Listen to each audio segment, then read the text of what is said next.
Date చెప్పమనండి అధ్యక్ష. బాగా వినమనండి అధ్యక్ష. పిల్లల చేతిలో ఫోన్ ఉంటే అది మొబైల్ వ్యసనం అంటారు.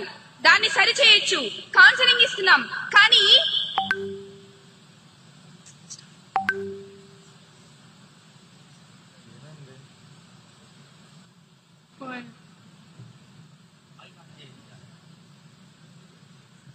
అధ్యక్ష మా మైకులు కట్ చేశారా?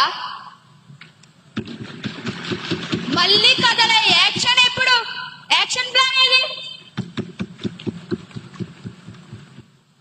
కానీ ప్రభుత్వం ఏం చేసినా గుడ్డిగా వ్యతిరేకించే మీ మైక్ వ్యసనానికి మాత్రం ప్రపంచంలో ఏ రిహాబిలిటేషన్ సెంటర్ మందు కనిపెట్టలేదు అధ్యక్ష. పిల్లలకి కౌన్సిలింగ్ పనిచేస్తుంది, కానీ మీకు పని చేయదు. పైలట్ సెంటర్ల మీద దృష్టి పెట్టాం అధ్యక్ష మేము.